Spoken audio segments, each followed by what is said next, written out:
Hi guys, so I'm back today talking about my pronouns, and today we're going to talk about the indirect pronouns. So I'll just open the same file than yesterday.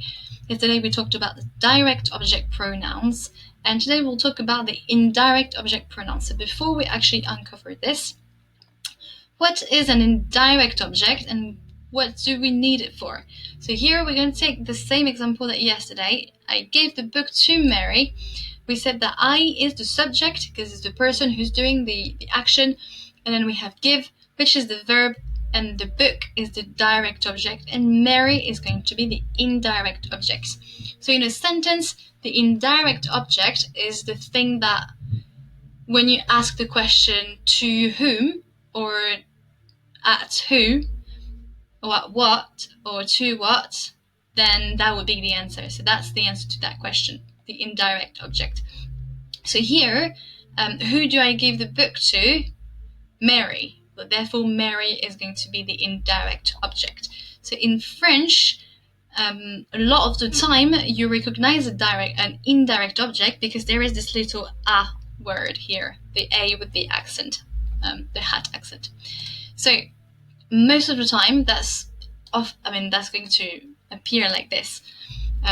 So à Marie means to Mary, and that's actually our indirect object. So here, what we're doing with the indirect object pronoun is that we're going to replace Mary by a small little word that will make the sentence a lot smaller, a lot more difficult, and therefore a lot more valuable in terms of points for your GCSE, but it also sounds a lot more fluent. So how we are going to do it. So here we had the I give it to Mary, direct object, and we said je le donne à Marie.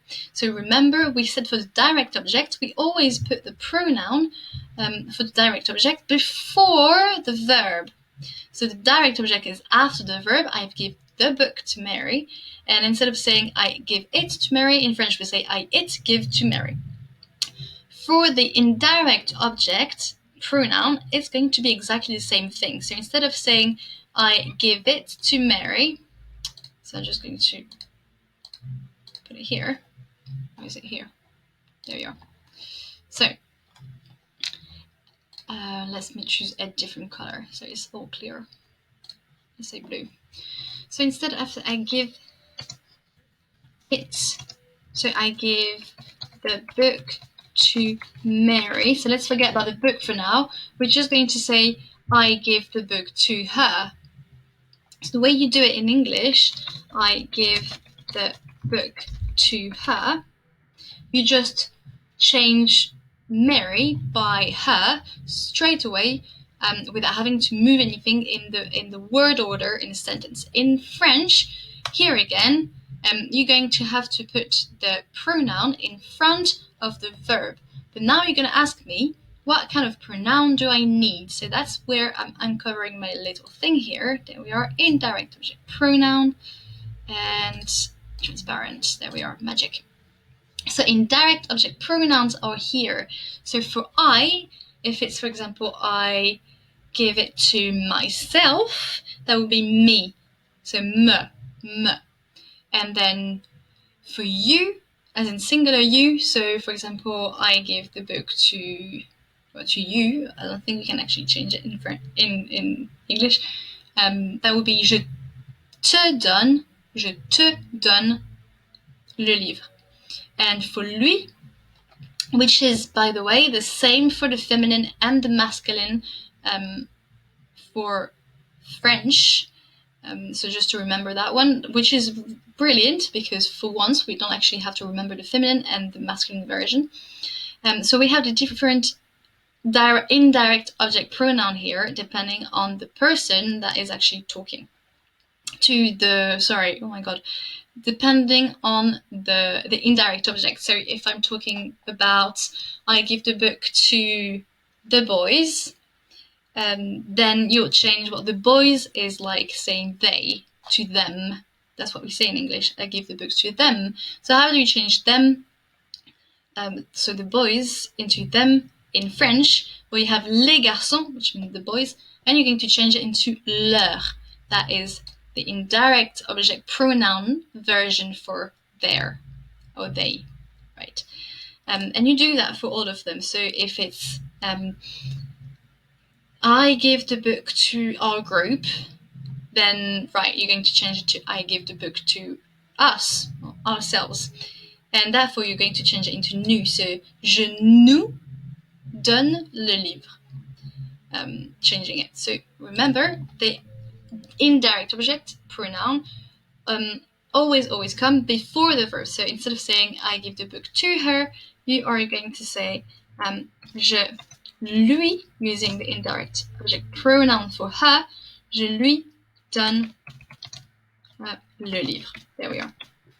Je lui donne le livre, using the indirect object pronoun before the verb.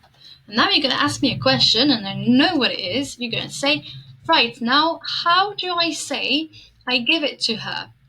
As in using the direct object pronoun and the indirect object pronoun all in the same sentence without being completely lost. So, very good question. You're just going to use the same direct object pronoun and the same indirect object pronoun, and you both put them in front of the verb. However, you put them in a particular order. So, I give it to her in English is all at the end. Very easy, you just simply replace the words. But we like to make it complicated in French. So, putting it in front, I give it to her. I'm just going to reduce the margin so we all have it on the same page. There we are. Je. First, putting the indirect. So, je lui. No, sorry. Oh my God. So, first putting the direct object. So, je le for the book. Lui for the indirect object, for Mary. Donne. Je le lui donne. So, you always have your subject plus your direct object pronouns. I'm just going to write D-O-P plus our indirect object pronouns, so I-O-P, and then you add your verb. And this is always going to be the order that you use the direct object and the indirect object pronoun together. And this sentence, my friend, once you understand how it works and you can actually reproduce it on your own, will give you points because it is qualified to count as a complex structure. So I just remind you, you need a minimum of 2 complex structure in basically everything that you write. So if it's a 90-word question, you are expected to at least attempt a few complex structures.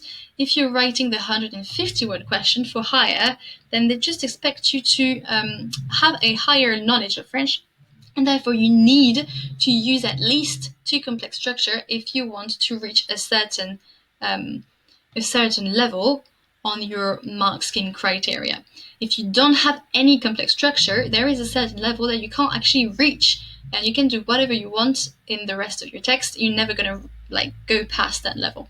So it's always very interesting to have a look at what complex structure we can include, and that one is a very clever one because not only it ticks the complex structure, it also ticks the box when they say that you manipulate the grammar easily.